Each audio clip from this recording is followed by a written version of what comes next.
మాజీ మంత్రి BRS working president KTR మెడకు ఈ కారు రేసు ఉచ్చు బిగిస్తోంది. కేటీఆర్ పై కేసు నమోదుకు ప్రభుత్వం గవర్నర్ ఆమోదం కోరింది. సంబంధిత ఫైల్ ప్రభుత్వానికి చేరినట్లు సమాచారం. ఈ కారు రేసులో ఉల్లంఘనలు జరిగాయని ఆరోపణలు వచ్చాయి. నిబంధనలకు విరుద్దంగా 46 కోట్ల రూపాయలు చెల్లించినట్లు గుర్తించారు.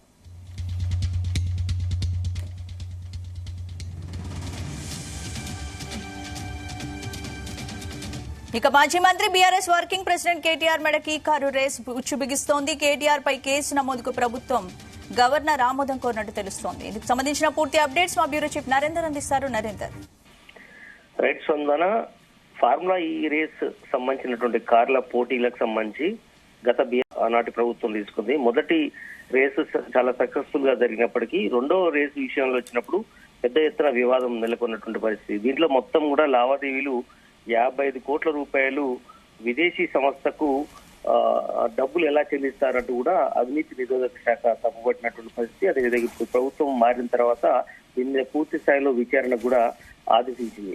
ఈ ఫార్ములా ఈ కార్ రేస్ సంబంధించినటువంటి దాంట్లో మాజీ మంత్రి ప్రస్తుతం ఉన్నటువంటి ఎమ్మెల్యే బీఆర్ఎస్ ఎమ్మెల్యే కేటీఆర్ పై ఎఫ్ఐఆర్ నమోదు చేసేది గవర్నరు ఆమోదం తెలిపినట్టు కూడా మనకు విశ్వసనీయ వర్గాలుగా అందుతున్నటువంటి సమాచారం. ఇది పూర్తిగా వాస్తవం కూడా మనం చెప్పలేము. ఎందుకంటే సంబంధిత దసరం 2 రోజుల క్రితమే ఈ రాష్ట్ర ప్రభుత్వానికి సమాచారం అందించినట్టు కూడా తెలుస్తోంది. ఎందుకంటే గతంలో గవర్నర్ అనుమతి కోసం రాష్ట్ర ప్రభుత్వం సంబంధించినటువంటి అధికారులు వెళ్లి, ఎందుకంటే ఆయన ఒక బీఆర్ఎస్ పార్టీకి వర్కింగ్ ప్రెసిడెంట్ గా ఉన్నారన్నటువంటి విషయం, అందులో ఆయన ఎమ్మెల్యేగా కూడా ఉన్నారు కాబట్టి గవర్నర్ దృష్టికి వెళ్లి తీసుకెళ్ళినట్టు కూడా తెలుస్తోంది. అంటే విదేశీ కరెన్సీ రూపంలో ఒప్పందానికి ముందే నిధులు ఎలా చెల్లిస్తారు అనేది కూడా. ఎందుకంటే ఆనాడు పురపాలక శాఖ మంత్రి, అదేవిధంగా పట్టణాభివృద్ధి శాఖ మంత్రిగా అనే ఎంఓయుడి కింద ఉన్నారు కాబట్టి ఆయనే, అదేవిధంగా దీనికి అరవింద్ కుమార్ కూడా దానికి సంబంధించి ప్రత్యేక కమిషనర్ గా ఉన్నారు కనుక ఇద్దరి ఇష్టానుసారంగా అమౌంట్ 55 కోట్ల రూపాయలు ఉంటే దాంట్లో 2 దఫాలుగా 46 కోట్ల రూపాయలు ఇచ్చినట్టుగా కూడా మనకు తెలుస్తోంది. అంటే ఇదంతా అంటే విదేశీ కరెన్సీ రూపంలో చెల్లించడం, దీనికి హెచ్ఎండిఏ బోర్డు కానీ అదేవిధంగా ఆర్థిక శాఖ అనుమతి కూడా లేకపోవడం అనేది ఇప్పుడు తప్పుపడుతున్నటువంటి ఈ విషయం మీద గతంలో బీఆర్ఎస్ వర్కింగ్ ప్రెసిడెంట్ కేటీఆర్ కూడా చాలా సుదీర్ఘంగా ప్రెస్ మీట్ పెట్టి కూడా మాట్లాడడం జరిగింది. అవసరమైతే ఇందులో నన్ను అవసరమైతే అరెస్ట్ చేయండి, అరవింద్ కుమార్ తప్పేం లేదని కూడా చెప్పే ప్రయత్నం చేశారు. ఆ రోజు చాలా ప్రెస్టీజియస్ గా ఈ ప్రాజెక్ట్ మేము తీసుకురావడం జరిగింది. దీనివల్ల 100 కోట్ల రూపాయలు రాష్ట్రానికి పెట్టుబడి రూపం కావచ్చు, కొన్ని కంపెనీలు కూడా వచ్చే అవకాశం ఉన్న నేపథ్యంలో ఆ రోజు ఈ కార్యక్రమాన్ని తీసుకుని తక్కువ టైం ఉండడం, ప్రభుత్వం కూడా ఎలక్షన్స్ కోడ్కు దగ్గర ఉన్న నేపథ్యంలో ఈ నిర్ణయం తీసుకోవాల్సి వస్తుంది.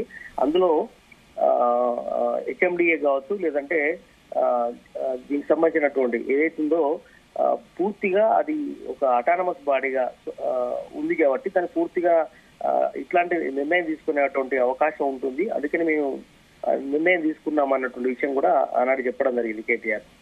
అయితే వీటన్నిటి మీద కూడా అరవింద్ కుమార్ గాని వీటికి నోటీసులు ఇప్పుడు శాంతకుమారి సిఎస్ గా ఉన్నారు చేయడం జరిగింది. దీని మీద వివరణ కూడా ఆయన వివరణ ఇచ్చుకున్నారు, కేటీఆర్ కూడా వివరణ ఇచ్చారు.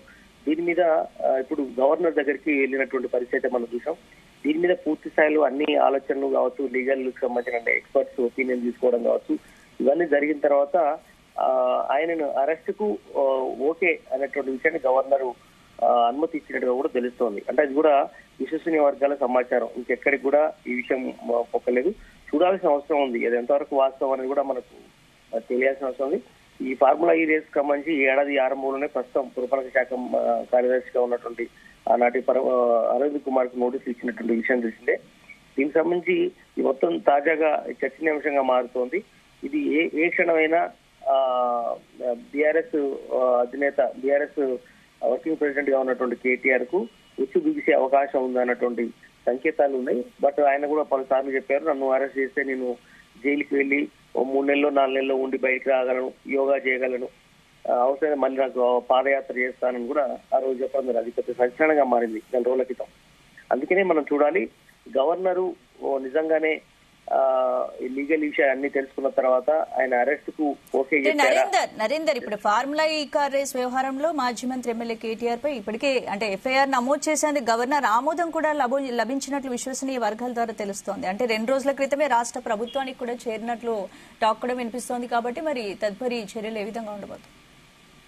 అందుకనే నేను చెప్తున్నాను స్పందన, ఇది పూర్తిగా గోప్యతతో కూడినటువంటిది. గవర్నర్ నుంచి కానీ ఇంకేది కానీ బయటికి ఇంకా అఫీషియల్ గా ఏం వెల్లడించలేదు. మనకు అందుతున్నటువంటి సమాచారం ప్రకారం మాత్రమే గవర్నర్ దగ్గర దీనికి సంబంధించిన ఫైల్ ఉంది.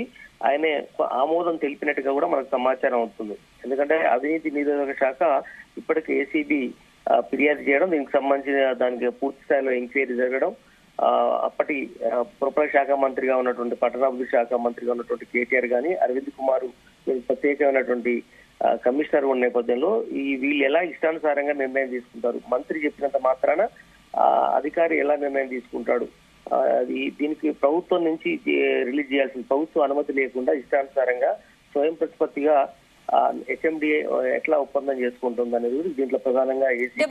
మరోవైపు నరేందర్, ఇప్పుడు హైదరాబాద్ బ్రాండ్ ఇమేజ్ పెంచేందుకే కృషి చేశా కానీ ఎటువంటి అవినీతికి పాల్పడలేదని ఇంతకుముందే దీనిపై కేటీఆర్ వివరణ ఇచ్చారు కదా.